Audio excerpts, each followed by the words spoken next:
Hello, my name is Patricia Lynn Duffy, and today I'll do a presentation called Synesthesia, Identity, and Fiction in a World of Diversity.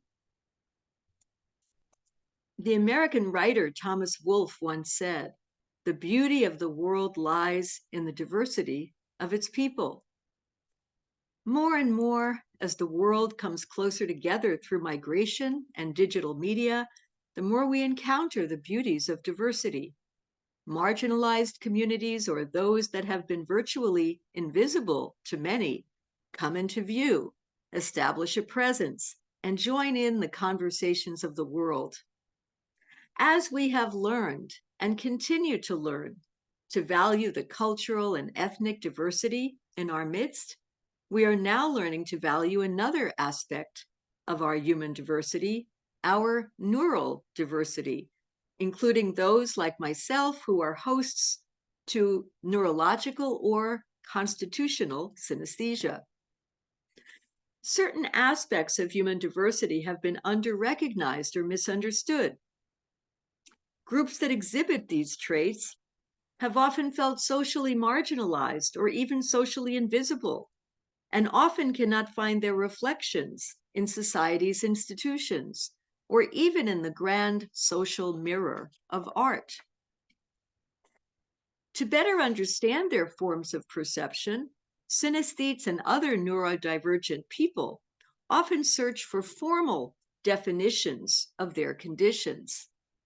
But a human being is more than a condition. Our conditions, our forms of perception, are integrated into our general patterns of lived experience. Such complexity, the complexity of a human life as it is lived, is best represented by art and literature. However, some groups have not been sufficiently portrayed in the grand social mirror of art, including the literary arts and fiction, or when portrayed, have been very much sidelined as marginal characters. Now that synesthesia and other neurodivergent conditions have come more and more into social focus, synesthetes are telling their own stories. And it's essential for members of marginalized groups to tell their own stories. Good fiction can put the marginalized into the spotlight. It's wonderful to find the fictional works, like the exuberant ones that Jane Yardley, both a novelist and a synesthete herself, has written. Novels that feature synesthete characters as main characters. I first met Jane Yardley at a conference on synesthesia at Rockefeller University in my native New York City. And New York was a very apt place for Jane Yardley to give her presentation, as the city figures very prominently in the novel. So it was a delight to hear Jane Yardley's presentation of her first novel with the colorful title, Painting Ruby Tuesday. Jane Yardley's reading from Painting Ruby Tuesday was a shift in perspective from the many scientific presentations in synesthesia at the conference that day. An absorbed audience listened and took in a scene from the life of a synesthete character as it was lived.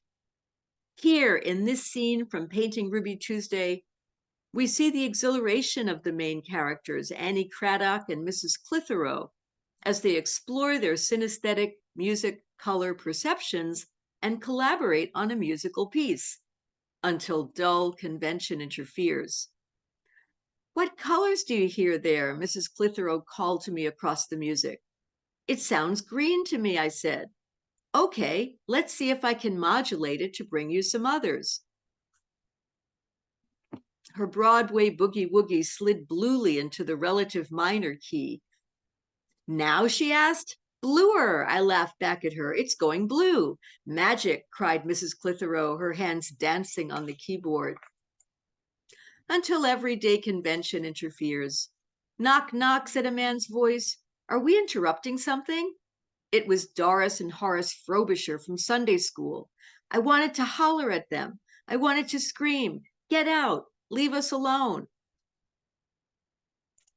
The scene reminded me of the exhilaration that I felt the first time I met another colored language synesthete like myself in my late 20s, taking a graduate school class in a method of learning and teaching a foreign language called the silent way, where sounds in the language were represented by blocks of color on a chart.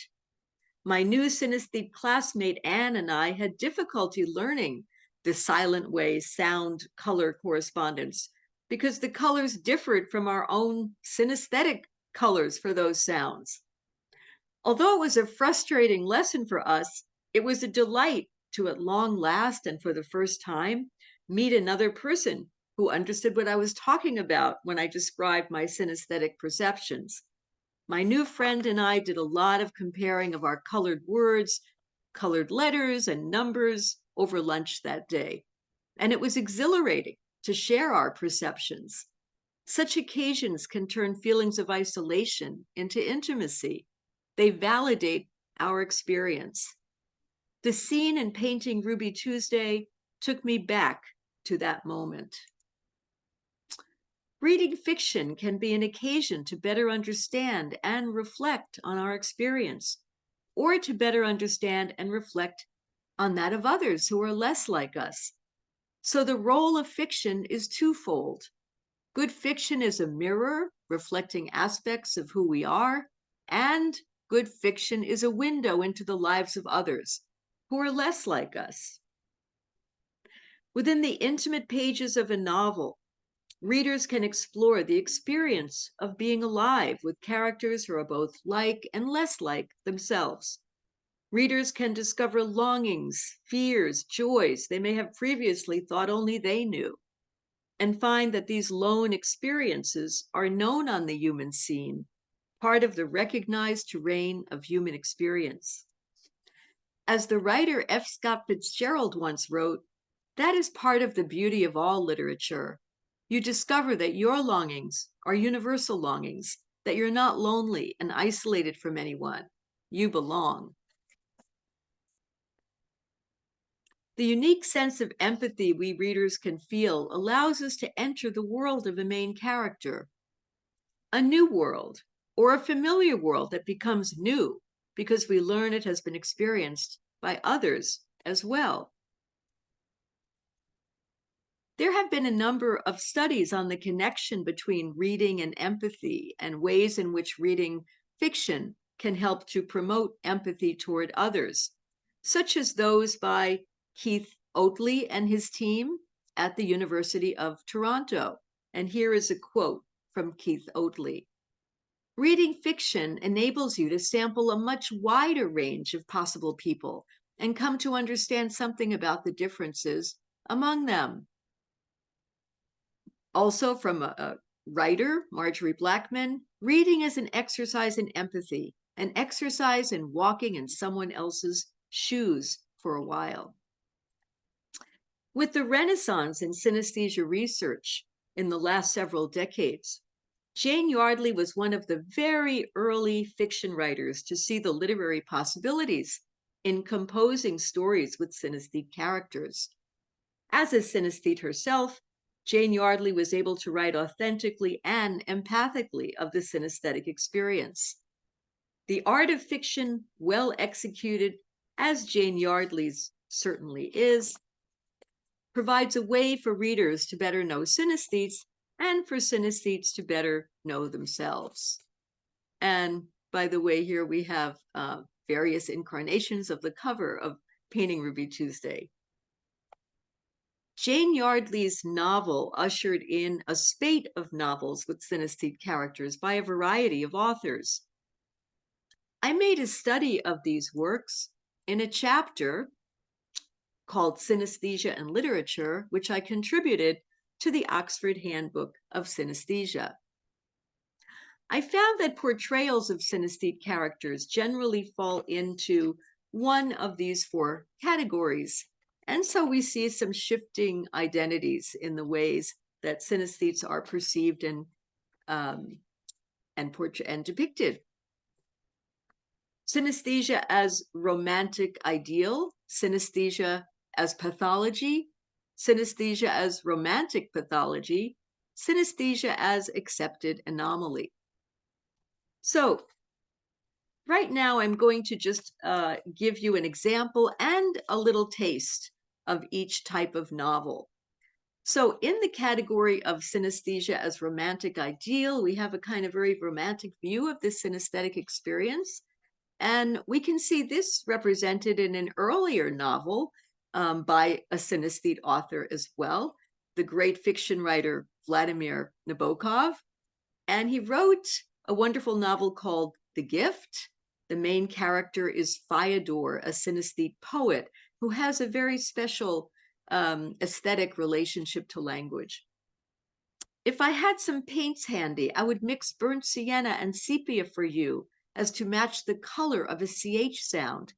And you would appreciate my radiant S if I could pour into your cupped hands some of those luminous sapphires that I touched as a child. So here we see kind of, the poet character being in touch with aesthetic realms that perhaps are less available to non-synesthetes. And another depiction, very different depiction, we have in a novel by Salman Rushdie, Shalimar the Clown, and that is synesthesia as pathology. So here we have the character Colonel Kachwaha, who tries desperately to keep himself in proper military check until his psyche spills over into a bewildering synesthetic confusion. He barely had words to describe these blurrings. He saw sounds nowadays. He heard colors. He tasted feelings. He had to keep control of himself in conversation, lest he ask, "What is that red noise?" So here we see that synesthesia represented as a kind of chaotic blending of perceptions and the character losing control. Now, the third type of depiction is a kind of blend of the first two, synesthesia as romantic pathology. And here, synesthesia is represented as a pathology, but it's kind of a blessed pathology because it puts the synesthete character in touch with some very sublime realms, in this case, mystical realms. This is a novel called Lying Awake by Mark Saltzman. The main character is Sister John, who is a nun and a poet. She experiences mystical states where she hears colored and textured singing voices. When he, the priest, began chanting Mass, his voice was a rich sienna, the color of reassurance. Sister Christine sounded as if her throat were lined with mother of pearl, while Sister Anne's voice had more texture like a bowed instrument. Mother Mary Joseph's voice was mostly breath, forming a kind of white sound that helped blend the others. So these very sublime states are followed by debilitating headaches. So the synesthesia of this character is represented as a kind of wonderful blessing, putting the character in touch with transcendent realms, but at the same time involves some suffering. So we have finally the fourth category, which is synesthesia as accepted anomaly. And here the synesthesia is not romanticized. It's not in any way denigrated as pathology. It's simply an unusual trait that a person can experience. And here we have this type of character in the novel Bitter in the Mouth by author Monique Trung. The main character, called Linda, also Lindau, who is an Asian American, reflects on her identity as a member of two minority groups: a racial minority in her all-white town of Boiling Springs, North Carolina, in the southern United States, and a neural minority as a word-taste synesthete. When the character discovers by watching a TV program that the synesthesia she experiences has a history in the arts and sciences, she, quote, looks to the program transcript for an alternative family tree. So in this case, the character has always craved a sense of belonging. She's never quite felt she belonged to any group. and discovering a community of synesthetes with a long history in the arts and sciences kind of gives her a promise of being part of a community. Painting Ruby Tuesday, I would also put in the category of synesthesia as accepted anomaly. Here we have a young 12-year-old Annie Craddock. Here she tries to describe her treasured friendship with a fellow synesthete, Mrs. Clitheroe, to her uncle Arthur. And she likes red songs the best. What's that, sweetheart? Red songs? Yes, because we both hear music in color. Oh, I get you. But I bet you don't really. Mummy and Daddy don't believe me. But Mrs. Clitheroe's got it as well. Got what? We see things in color that aren't, not just music, words, letters, days of the week. Uncle Arthur blinked at me and my eloquence died away. So here we see also some frustration. The synesthete character not often finding people who share or understand her kinds of perceptions, and just so much missing her friend. I won't give away the story, missing her friend, Mrs. Clitheroe. So there is a trend in modern fiction of bringing once marginalized characters into the spotlight. Characters that were once underrepresented or marginalized for a host of reasons: minority status, improperly understood, at odds with the status quo, are now making it to the center of the story, allowing more of us to take our place and meet one another on the grand, diverse social landscape.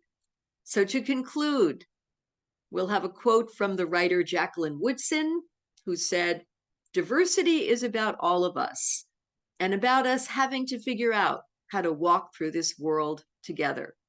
When it comes to the above, good fiction is one of our best tools." Thank you.